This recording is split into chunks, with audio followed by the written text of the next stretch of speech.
Good morning my dear friends. आज मैं कोशिका से संबंधित कुछ महत्वपूर्ण प्रश्नों को बता रही हूँ। पिछले वीडियो में मैंने कोशिका से संबंधित कई एमसीक्यू बताए हैं आपको, आपने उसका आंसर अच्छी तरह से ज्ञात कर लिया होगा। तो आज मैं कुछ बचे हुए पार्ट रह गए हैं कोशिका का, उसके बारे में बता रही हूँ।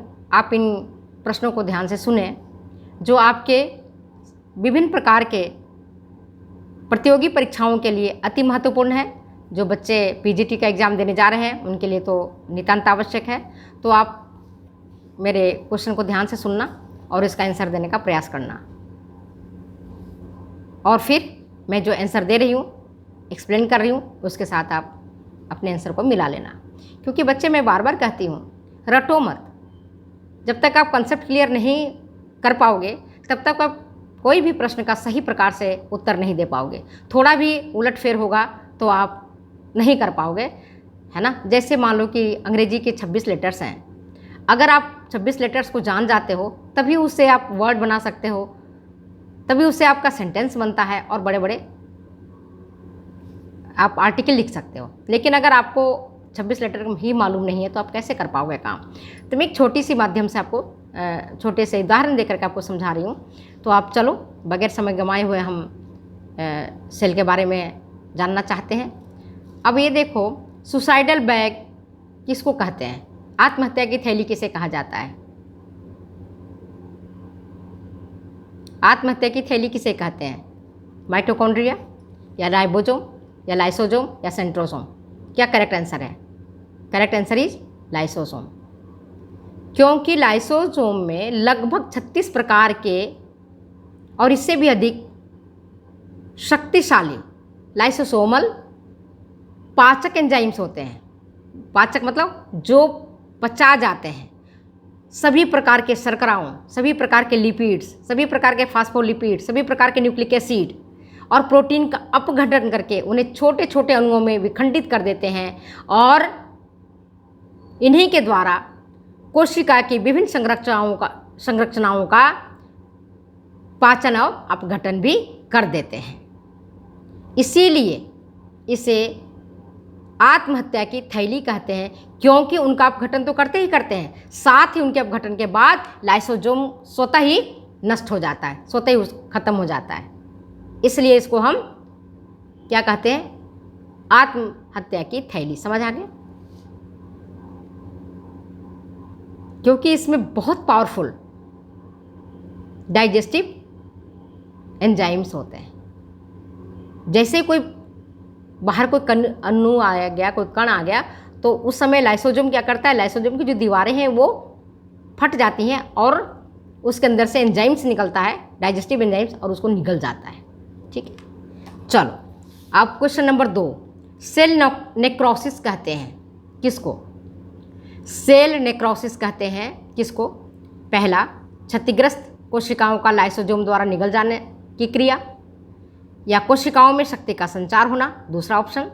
तीसरा, कोशिकाओं का विभाजन होना, और चौथा, इनमें से कोई नहीं। What is the correct answer?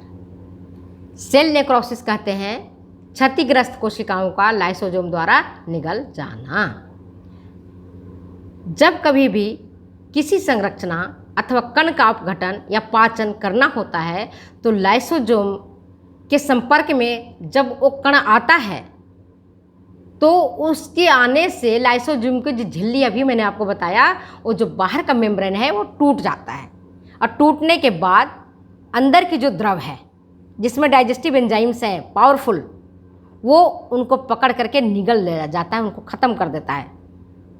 ठीक है, और इसे ही हम सेल नेक्रोसिस कहते हैं। इससे क्या फ़ायदा होता है कि जो हमारी क्षतिग्रस्त कोशिकाएं हैं, जो पुरानी कोशिकाएं हैं, वो उनको लाइसोसोम खा जाता है, ख़त्म कर देता है, और पुरानी इस तरह से जो आपको क्षतिग्रस्त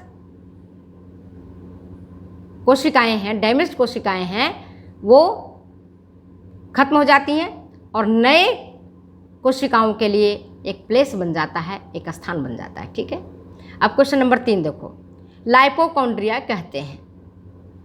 लाइपोकॉन्ड्रिया किसको कहते हैं? आंसर देखो, ऑप्शन देखो, माइटोकॉन्ड्रिया या लाइसोसोम को, पेरोक्सीसोम को या गोल्जी एपेरेटस को। लाइपोकॉन्ड्रिया किसको कहते हैं?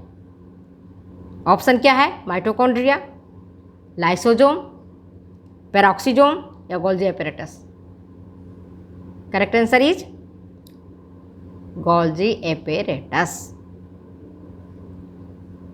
गोल्जी एपेरेटस को लाइपोकॉन्ड्रिया कहते हैं और इसे गोल्जी बॉडी भी कहा जाता है।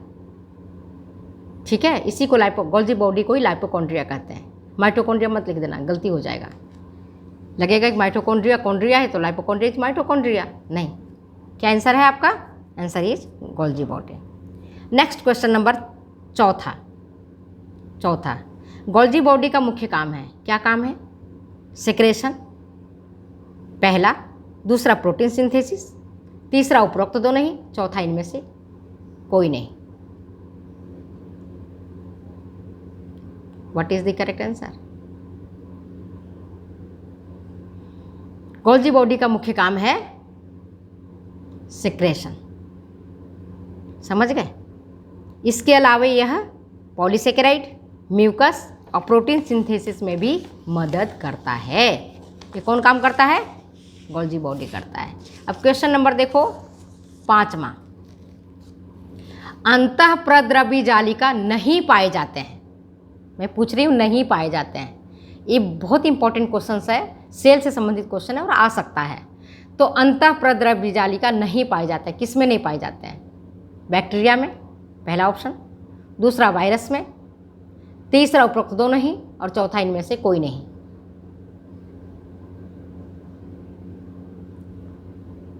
थोड़ा सा कठिन क्वेश्चन है, जिसने अच्छे से पढ़ाई किया वो इसका आंसर दे सकेगा।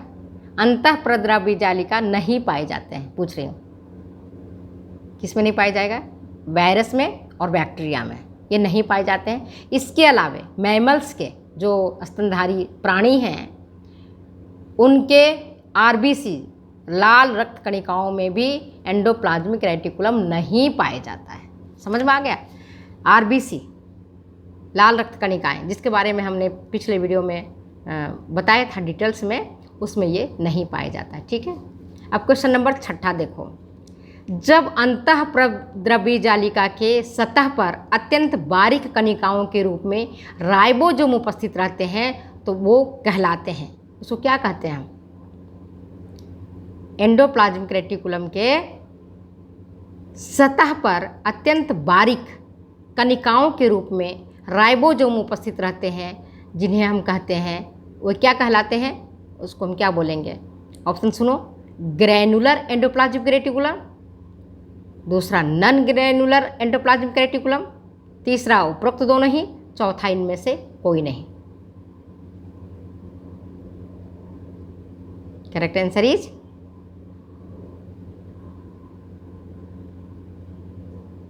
Granular endoplasmic reticular. मतलब कणमय, जिसमें कण है,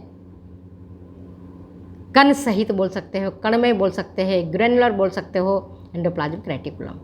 ठीक है, तो करेक्ट आंसर है आपका कणमय एंडोप्लाज्मिक रेटिकुलम। क्वेश्चन नंबर 7 देखो। कोशिका विभाजन का मुख्य केंद्र है।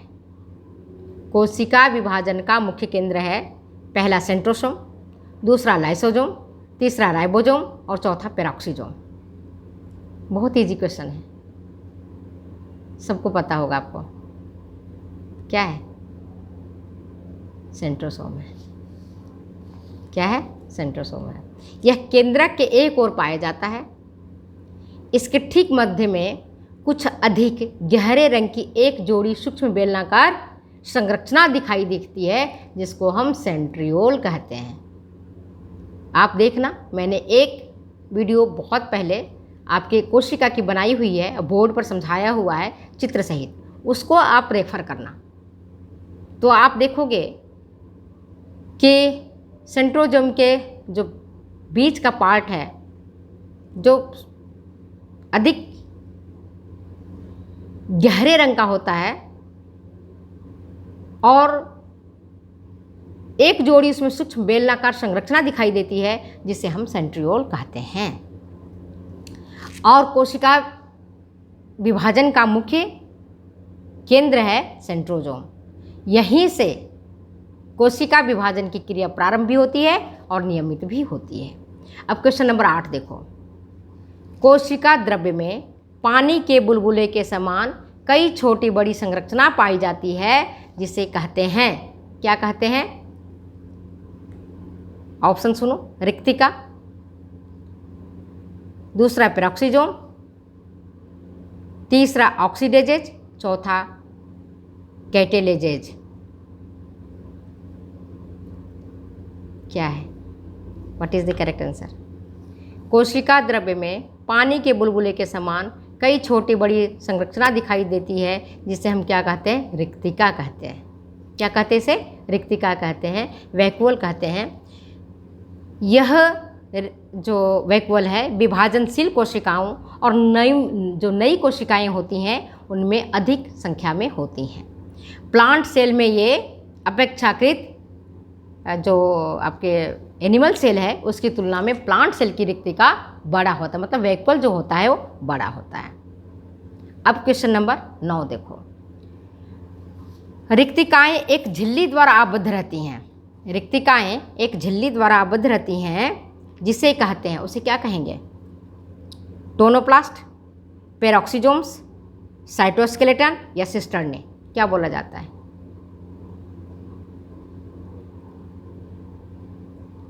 रिक्तिकाएं एक झिल्ली द्वारा आबद्ध रहती हैं, जिसे कहते हैं टोनोप्लास्ट, पेरोक्सिसोम्स, साइटोस्केलेटन या cisternae. Correct answer is tonoplast. ये टोनोप्लास्ट द्वारा आच्छादित रहता है, कवर रहता है। अब क्वेश्चन नंबर 10 देखो। कोशिका का सबसे महत्वपूर्ण अंग है। ऑप्शन देखो। केंद्रक या राइबोसोम या लाइसोसोम या कोशिका द्रव्य। क्या है करेक्ट आंसर? सबको पता होगा। सोते सोते इस प्रश्न का उत्तर दे दोगे? नहीं?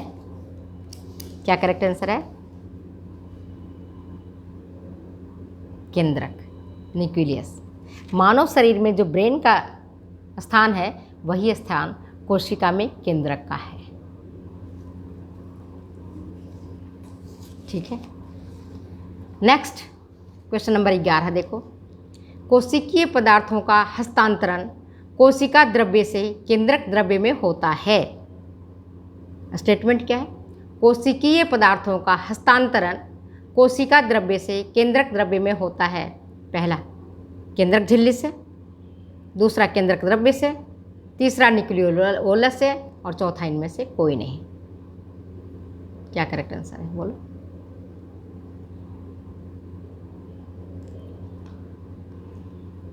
बोल बेटे। करेक्ट आंसर इज केंद्रक झिल्ली। केंद्रक झिल्ली में महीन छिद्र होते हैं। इन्हीं छिद्रों से आवश्यक कोशिकीय पदार्थों का हस्तांतरण कोशिका द्रव्य से केंद्रक द्रव्य में और केंद्रक से कोशिका द्रव्य में होता है। तो केंद्रक झिल्ली है जिसमें महीन महीन अत्यंत बारीक बारीक छेद होते हैं, जो हस्तांतरण किसका करता है? कोशिका द्रव्य से केंद्रक द्रव्य में और केंद्रक द्रव्य से कोशिका द्रव्य में। ठीक है, समझ आ गया बात। अब क्वेश्चन नंबर 12 में देखो। आनुवांशिक गुणों का हस्तांतरण पीढ़ी दर पीढ़ी होता है। ऑप्शन डीएनए से, आरएनए से, न्यूक्लियोप्रोटीन से या उपरोक्त में से कोई नहीं। आप सब जानते हो, बहुत इजी क्वेश्चन है, कॉमन सेंस का क्वेश्चन है। किससे हस्तांतरण होता है आनुवांशिक गुणों का?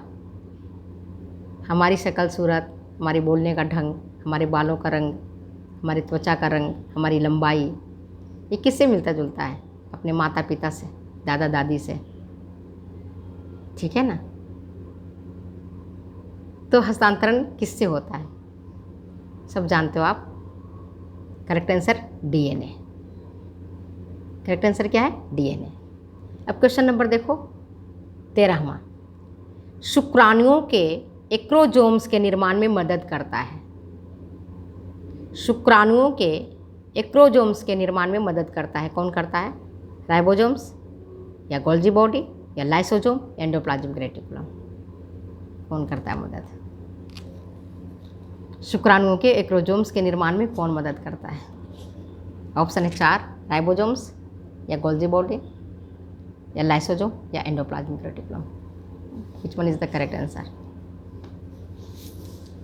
करेक्ट आंसर इज, बोलो। शुक्राणुओं के एक्रोजोम्स के निर्माण में कौन मदद करेगा? छोड़ देती हूँ, अब ढूंढना इस प्रश्न का उत्तर। कुछ तो छोड़े आपके लिए, है ना? फिर बताना करेक्ट आंसर क्या है, कमेंट बॉक्स में लिखना, ठीक है?